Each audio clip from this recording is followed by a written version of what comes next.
Ya, halo semuanya, selamat datang di Tiang Jauh Podcast Bola untuk semua dari Bola adalah teman. I'm your host, Popo Kusen, bukan Pandit. Dan hari ini kita akan ngebahas Premier League pekan lalu, sekaligus sedikit detail ini ya. Gue ada sedikit statistik yang menarik, gimana kita bisa memprediksi akhir musim hanya dengan klasemen sekarang atau klasemen saat ini. Tapi ya, sebelum kita mulai review pertandingan Premier League-nya, kita akan bahas dulu tentang beberapa hal yang seminggu terakhir ini jadi perbincangan. Yang pertama tentu aja bahwa akhirnya Ruud van Nistelrooy dan asisten Ten Hag yang lain, kayak ada 4 orang gitu, 4 orang termasuk Nistelrooy, akhirnya diputuskan kalau mereka akan cabut dari Man United. Jadi nggak dipakai sama Ruben Amorim, karena Ruben Amorim sendiri ngebawa 4 atau 5 staff gitu buat jadi staffnya di Man United.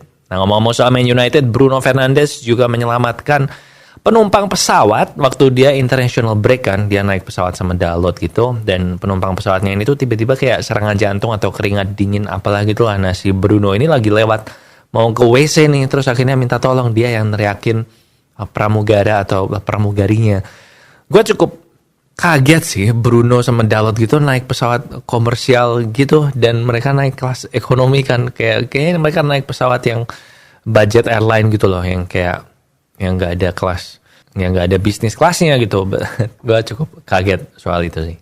Dan apalagi ya, oh ya, pemain-pemain Jepang akhirnya udah mendarat di Indonesia untuk persiapan melawan Indonesia kan beberapa hari lagi, dan sambutannya meriah. Nagatomo dulu juga sempat bilang kalau memang kalau main ke Indonesia tuh sambutannya kayak seolah-olah mereka selebriti gitu. Dan iya nggak sih? Soalnya ya orang Indonesia kan banyak yang wibu ya.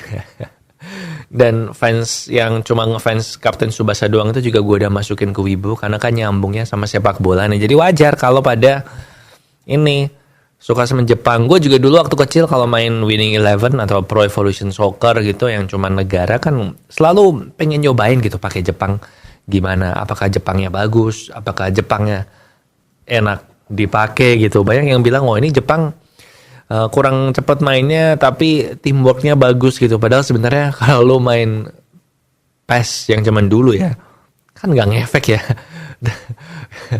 Yang main kan lu sendiri gitu, nggak ada stats yang bikin teamwork bagus atau apa. Nah, kalau sekarang lebih canggih kan kayaknya udah ada kan statsnya gitu. Baiklah, sekarang kita masuk ke review Premier League pekan lalu, tentu aja di Tiang Jauh.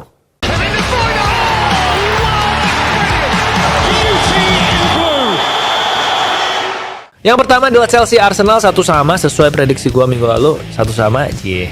Dan akhirnya Arsenal berhasil melakukan sesuatu yang nggak bisa mereka lakukan sejak September. Bayangin, sejak September, men. Ini udah November, jadi udah 2 bulan nggak bisa, yaitu mencetak gol di kandang lawan di Premier League. Well, technically sebulan sih. Nah, sebenarnya ada beberapa peluang dan bisa menang juga kalau golnya Havertz nggak offside. Gue masih berpendapat offside-nya itu kayak kejam banget nggak sih? Kayak beda offside dikit aja itu udah offside. Gue lebih suka sama usulnya Wenger sih.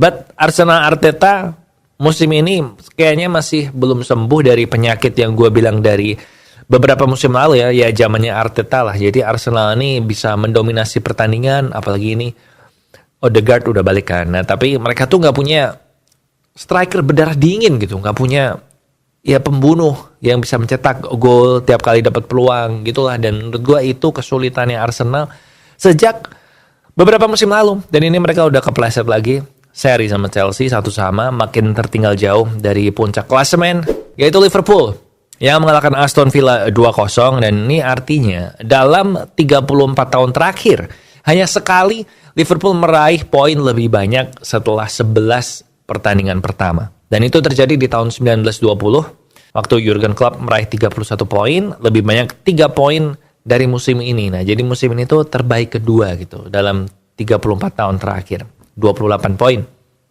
Nah, musimnya Jurgen Klopp itu 31 poin. Jadi ya beda kalah sekali sama Nottingham Forest itu sih.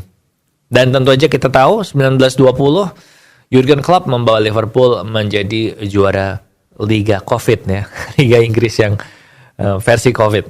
Nah, Arne Slot sendiri berhasil menang dari 17 pertandingan pertamanya sebagai pelatih Liverpool.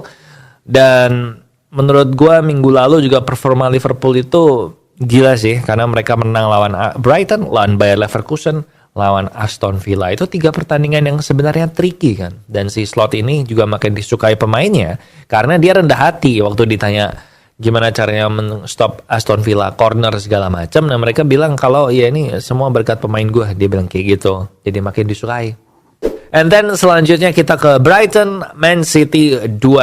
Man City 4 kali kalah beruntun di all competition. Ini yang kedua kalinya sepanjang karirnya Guardiola. Dulu dia pernah juga waktu di Bayern Munchen kalau nggak salah ya. Di Barca sih kayaknya enggak.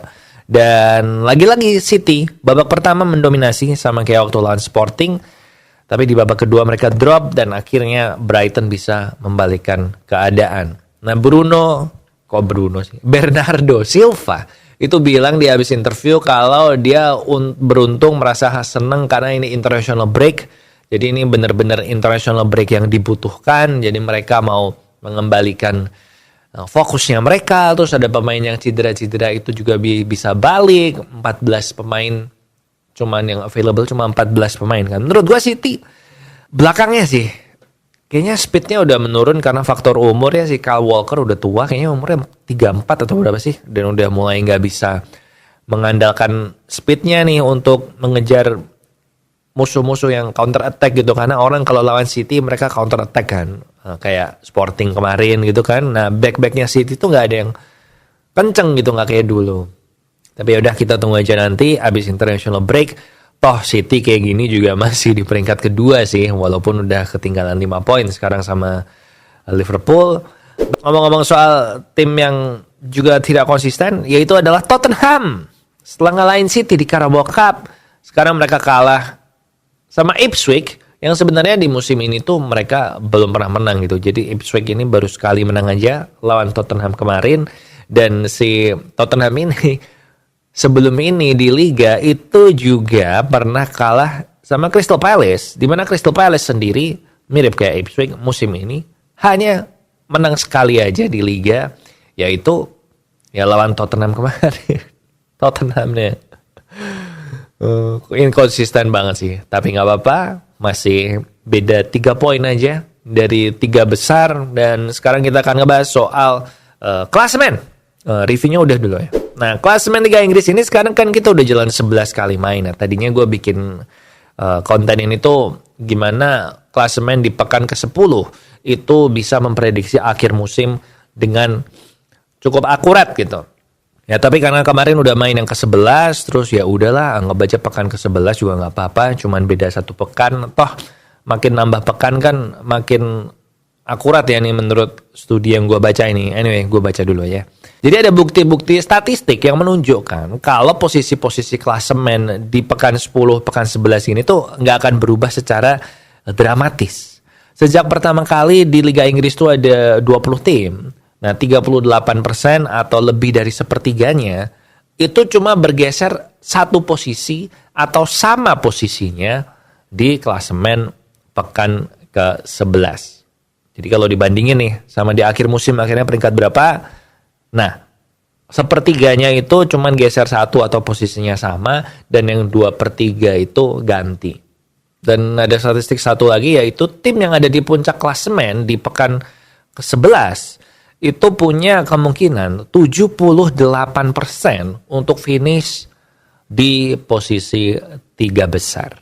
Nah, jadi kalau kita lihat klasemen sekarang nih ya, kita lihat memang sebenarnya ini kan udah, kalau dibilang klasemen akhir musim juga kita percaya aja kan kalau lihat dari penampilannya mereka. Kalau ini dibilang sebelum Liga mulai juga kita percaya aja. Paling ada beberapa yang kita nggak percaya kan. Kayak lihat nih top 4 yang musim lalu udah ada di zona-zona UCL gitu kan. Ada Liverpool, ada City, ada Chelsea, ada Arsenal.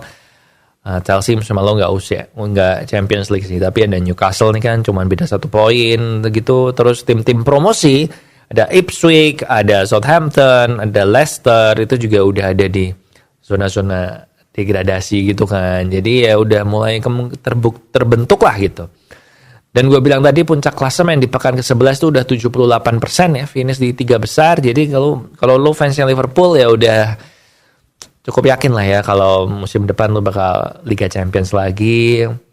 Terus Man City, Chelsea juga harusnya cukup pede ya dengan, well mungkin Chelsea enggak sih, karena poinnya ada sama nih, 4 poin, 4 tim ya, Chelsea, Arsenal, Nottingham Forest, dan Brighton ada 19 poin. But anyway, intinya gue cuma mau bilang kalau klasemen ini tuh sepertiganya akan ada di posisi sama atau beda 1 doang. Dan yang menarik di sini memang ada Fulham ya, ada Fulham sama Nottingham Forest yang menurut gue ini lagi overachieve nih. Dan ini pernah terjadi di beberapa musim yang lalu. Kayak Charlton Athletic pernah kayak gini, Aston Villa dulu zaman Dwight Yorke pernah kayak gini, terus si Tottenhamnya juga musim lalu kan mereka puncak klasemen tuh di Liga Inggris nih di pekan ke-10, tapi terus nggak lolos Liga Champions. Jadi sebenarnya ada beberapa yang bisa, tapi sepertiganya jadi sekitar 14. Jadi sekitar 7 atau 8 tim dari 20 tim ini tuh akan ada di posisi sama atau yang mirip-mirip. So, silahkan perhatikan tim favorit lu berapa. Dan gue sih langsung lihat ke MU ya, ada di peringkat ke-13. Kalau cuman beda 1 posisi atau naik 1 sih lumayan sedih, tapi secara poin cuma 4 poin dari top 3 main MU. Jadi masih bisa sih. Mungkin musim ini akan jadi berbeda ya. Kita lihat aja. Oke, gitu aja minggu ini international break, jadi nggak ada preview. Kita akan ketemu lagi minggu depan. Kita akan mempreview pertandingannya itu sekaligus ngebahas, I guess, pertandingan internasional yang menarik ya, termasuk Indonesia lawan Jepang dan nanti kalau ada yang menarik lainnya. Oke, di sini Bobo Kusen. Thank you for watching and jangan lupa like, subscribe. Bola adalah teman. Share juga ke teman-teman kamu yang menganggap bola adalah teman. Di sini Bobo Kusen and I'll see you when I see ya.